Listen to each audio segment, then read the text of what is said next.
Hello, this is KNO Marilyn Tarot. I'm here to do a reading for the collective.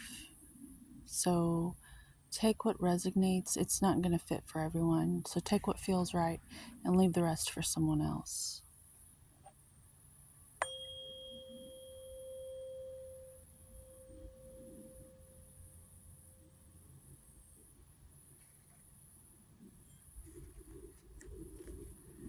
This is my card for today, for this moment.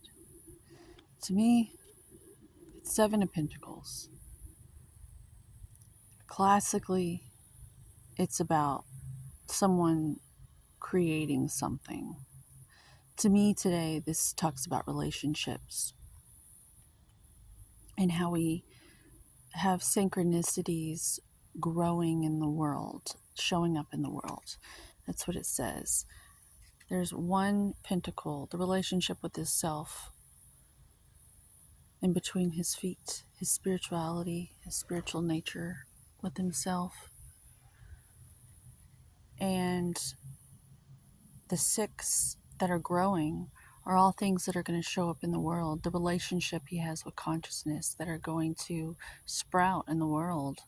And it all has to do with relationships. It all has to do with that one relationship, the relationship with yourself. And so I'm being called to talk about that today and how the best thing we can do is stay grounded. I'm seeing that because he's standing on the same color as the clothing that he's wearing. And so he shields himself by staying grounded in who he is, which is basically just an earth element. I mean, our bodies are of the earth. And so it would be wise for us to remember that. Um, and it's like this ebb and flow, this energy exchange of taking things personally and then coming out of that and realizing it's not personal. I think throughout the day, that's a message for us all to swim in and swim out like clownfish on Finding Nemo. Uh, it's where we feel safe. We take things personally so that we can have some sort of intimate relationship with consciousness and reality. And then we have to remind ourselves that not to get upset. Like if something's happening that's irritating us, don't get upset because it's not personal. It isn't. It's like this cosmic dance of it's a joke, but then as soon as you start to laugh, it's like, what are you laughing at?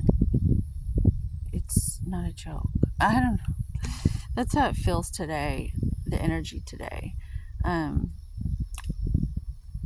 the best thing I found that helps me is to not run away. They always say fight, fawn, or freeze, fight or flight or freeze or whatever. But there's a fourth one, and it's Zen. It's you're not paralyzed in fear.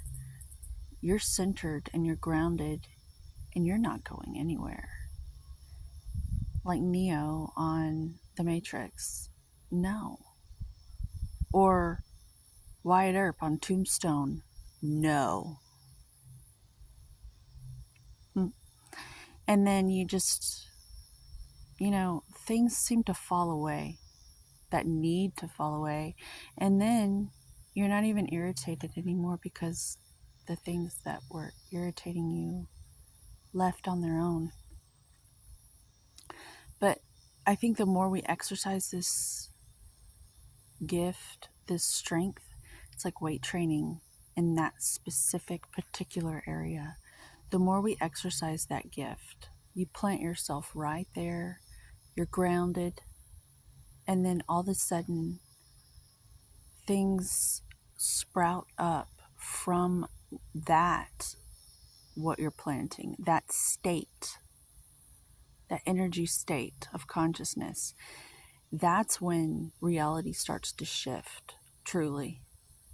And things start to grow, and the quality of your life improves in ways that you were not enlightened enough to realize before.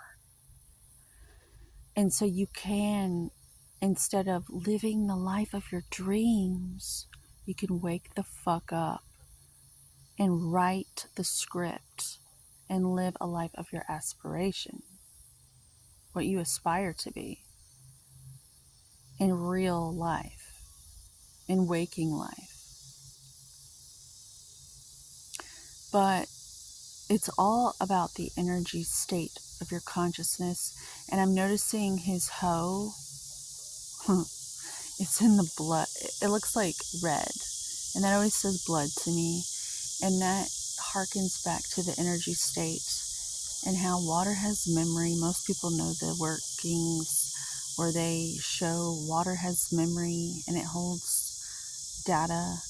And most people in the esoteric community know that water and emotions are synonymous with one another, and blood is a liquid. It's got a lot of water in it, and so our energy state determines the blood. And so if you're grounded and you're in a good energy state, it's literally the blood that's flowing through your veins, and that is the red road. It's got all the codes of your ancestry line, and it's got codes for your descendants as well. It's everything. So this is very important work.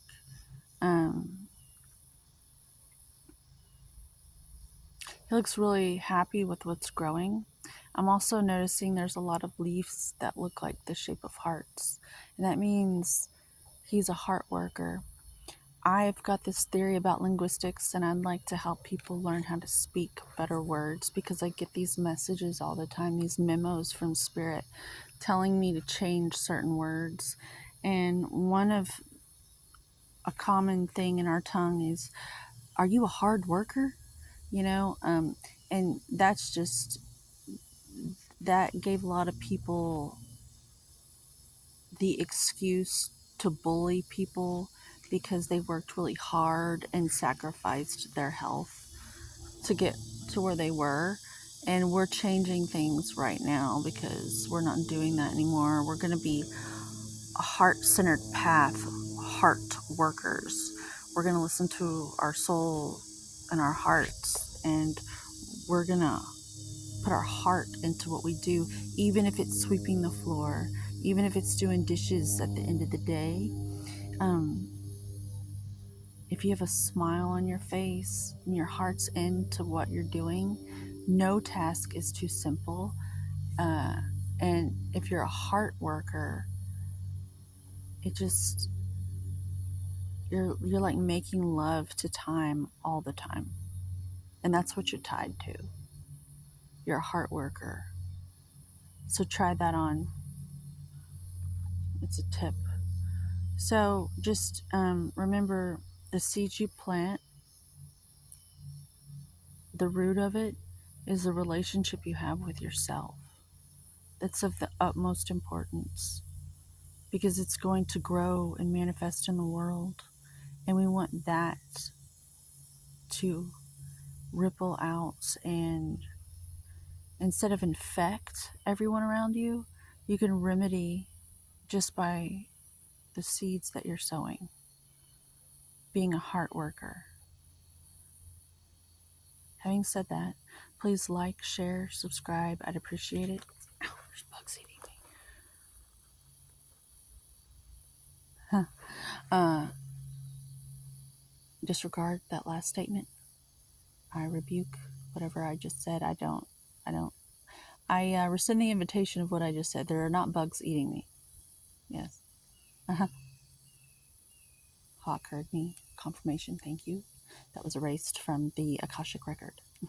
So have a good day, and please subscribe and thumbs up if you want. Thumbs down too. That's fine. I'm totally cool with it. You got two hands for a reason. So do something. I love you. Goodbye.